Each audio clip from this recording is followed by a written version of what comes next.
गुरु रैदास की तरह ही मीरा के साथ भी कुछ किस्से जुड़े हुए हैं कि राणा ने उसे मारने के कई यत्न किए मगर वह हर बार बच गई। जहां स्वयं मीरा ने अपनी वाणी में गुरु रैदास को अपना प्राण रक्षक बताया, वहीं ब्राह्मणिक लेखकों ने उसे अपनी धूर्तता दिखाते हुए गुरु रैदास की जगह कृष्ण को उसका प्राण रक्षक बना दिया है। ब्राह्मणों ने इस घटनाओं की सच्चाई को भी तोड़ मरोड़ कर रख दिया है। जय भीम, नमो बुद्धाय।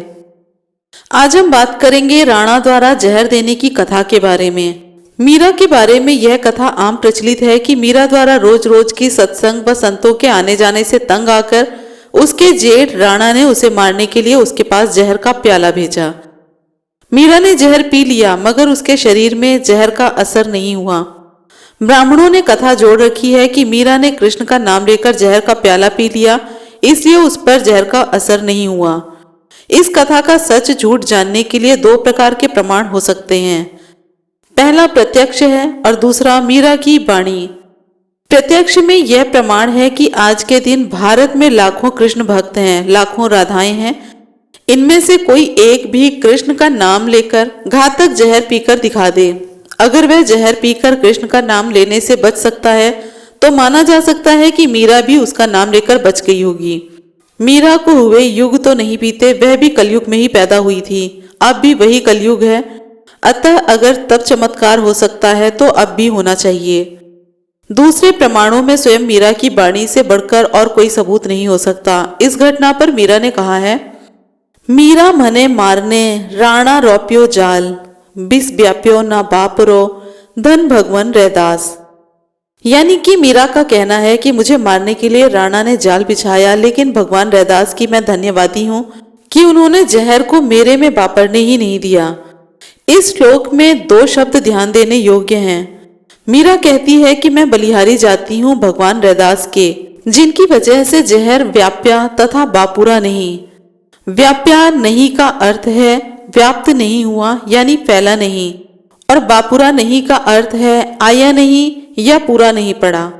अतः इस श्लोक का अर्थ हुआ राणा ने तो जहर दे दिया था मगर गुरु रैदास की वजह से जहर पूरा नहीं पड़ा या पूरे शरीर में व्याप्त नहीं हुआ, अर्थात फैला नहीं।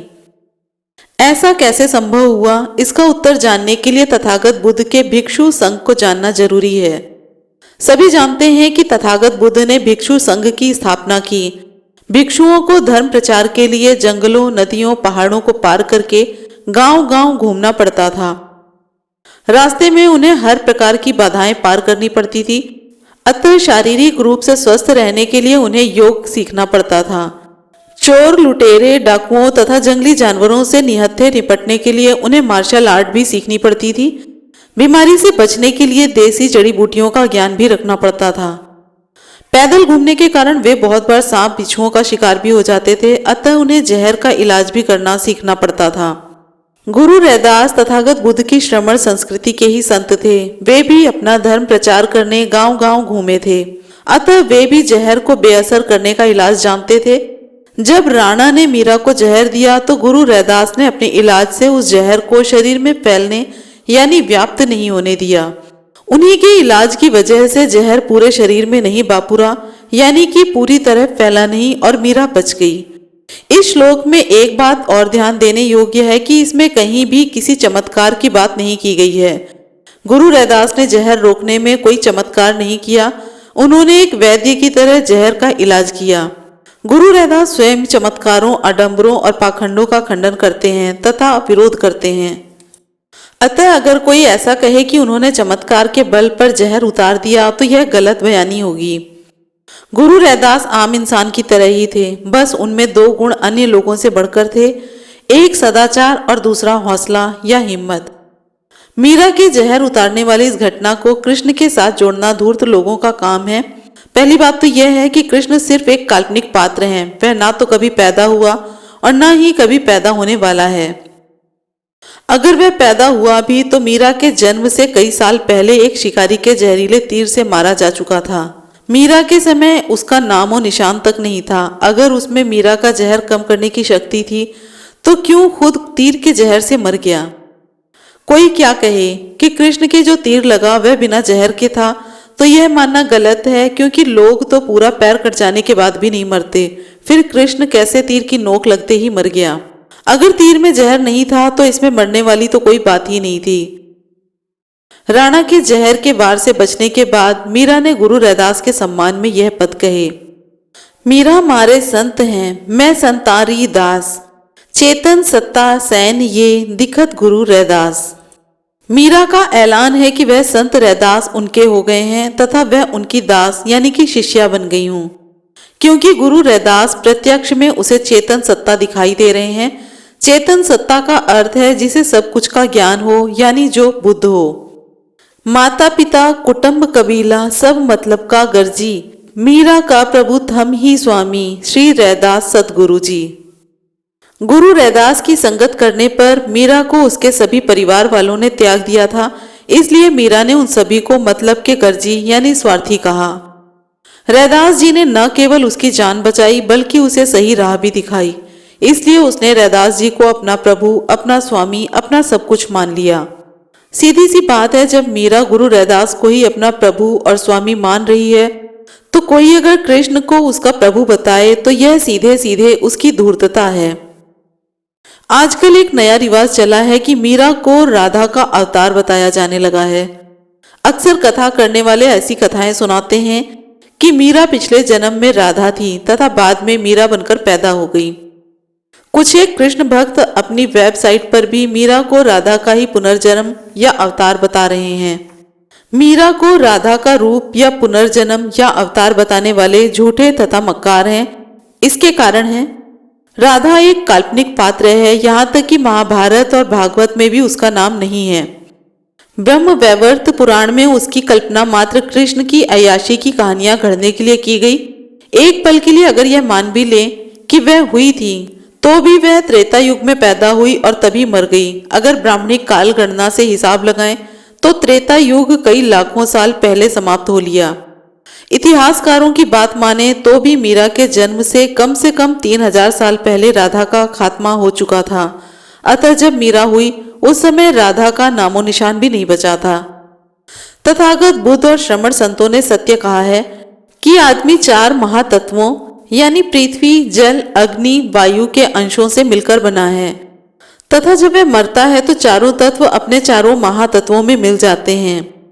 अगर एक पल के लिए यह मान लें कि आत्मा होती है तो इसका अर्थ यह हुआ कि राधा की आत्मा हजारों साल तक भूतनी बनकर भटकती रही। हिंदुओं में मरने पर शरीर तो जला ही देते हैं, अन्य ऐसा कहीं जिक्र आया ही नहीं कि राधा मरकर कहीं दूसरी जगह पैदा हो गई। सो कई सदियों तक राधा की आत्मा यूं ही बिना शरीर के भटकती रही। यह तो राधा के साथ बहुत बड़ा अन्याय है। वह तो एक दिन भी कृष्ण से मिलाप किए बिना रह नहीं पाती थी, इसीलिए उसने अपने पति रायण को नपुंसक कर दिया था। सो बिना शरीर के तो उसे बड़ी समस्या खड़ी हो गई होगी। पुनर्जन्म लिया भी तो मीरा जैसी साध्वी के शरीर में उस बेचारी राधा की कई सदियों की वासना की प्यास कभी शांति नहीं हो पाई होगी। राधा चरित्रहीनता और व्यभिचार का दूसरा नाम है। मीरा सच्चरित्र की मूरत है। बुद्ध कहते हैं कि आदमी के संस्कारों का पुनर्जन्म होता है। जैसे दीपक का संस्कार है प्रकाश फैलाना। जब एक दीपक से दूसरा दीप जलाया जाता है तो पहले दीपक के प्रकाश यानी संस्कार का पुनर्जन्म हो जाता है। राधा के केस में उसके मरने पर उसका शरीर तो जला ही दिया गया था। अतः कोई कहे कि मीरा में राधा के संस्कारों का पुनर्जन्म हो गया तो ऐसा संभव नहीं है, क्योंकि राधा के जो संस्कार थे वैसे संस्कारों का पुनर्जन्म तो वैश्याओं और कुलटाओं में ही होता है, क्योंकि वे ही राधा की तरह बदचलन होती हैं। मीराओं में राधाओं के संस्कार नहीं पनपते। मीरा कभी भी, कैसे भी, कहीं भी राधा नहीं हो सकती, और जो राधा है वह भी कभी मीरा नहीं हो सकती। संस्कार और शरीर ही नहीं, मीरा अपने धर्म में भी राधा से बिल्कुल उलट थी। राधा कृष्ण की रखैल थी, मीरा गुरु रैदास की चेली थी। किसी भी संत ने कभी भी कृष्ण को भगवान तो क्या, आदमी भी नहीं माना। अतः जब गुरु ने कृष्ण को कुछ माना ही नहीं तो चेली भी क्यों मानने लगी। संतों का धर्म हमेशा ब्राह्मणवाद का विरोध करता रहा है। मीरा ने तो ताल ठोक कर कहा है कि उसके भगवान तो गुरु रैदास हैं। अतः धर्म के आधार पर भी मीरा कभी भी राधा का अवतार तो क्या, उसके जैसी नहीं हो सकती। ब्राह्मण धर्म के मुख्य पुराणों में से एक ब्रह्म वैवर्त पुराण के अनुसार राधा का पति रायण नामक आदमी था, जो कि यशोदा का सगा भाई था। अतः रायण कृष्ण का सगा मामा हुआ तथा राधा उसकी सगी मामी लगी। ऐसे में जो औरत अपने भांजे के साथ अय्याशी करने के लिए अपने पति को नपुंसक बना दे, उसकी तुलना मीरा से करना धूर्तता की हद है। अगर मीरा राधा जैसी ही होती तो विधवा होने न होने का उसे कोई अंतर नहीं पड़ना चाहिए था। एक पति मर गया तो क्या, राणा जैसे उसे सैकड़ों मिल जाते। उसे महल छोड़कर रैदास जी जैसे फकीर की झोपड़ी में आने की कोई जरूरत नहीं थी। अतः मीरा किसी राधा की अवतार नहीं है और न ही किसी कृष्ण की भक्तिनी है। मीरा के प्रभु, मीरा के गिरिधर नागर रैदास जी हैं, कृष्ण नहीं है। ऐसे पद जहां मीरा द्वारा कृष्ण की स्तुति की गई बताते हैं, वे सब या तो ब्राह्मणों द्वारा रचकर मीरा के नाम किए गए हैं अथवा जहां मीरा ने गुरु रैदास का नाम लिया है, ब्राह्मण लेखकों ने वहां अर्थ का अनर्थ करके रैदास जी की जगह कृष्ण का नाम घुसेड़ दिया। शिक्षा और प्रचार के साधनों पर सदा से ही उनका कब्जा रहा है, सो उन्हें झूठ को सच बनाने में ज्यादा कठिनाई नहीं होती। लेकिन वे भूल गए कि झूठ की कितनी भी धूल उड़ाओ, सत्य और सूर्य को कभी ढक कर नहीं रखा जा सकता। आज हमने सुना राणा द्वारा मीरा को जहर देने की सच्चाई। इसी तरह की और भी वीडियोस के लिए चैनल को सब्सक्राइब करें। वीडियो पसंद आ रही हो तो लाइक, कमेंट, शेयर करना ना भूलें। फिर मिलेंगे आपसे इसी तरह की एक नई जानकारी के साथ। जय भीम, नमो बुद्धाय, जय संविधान।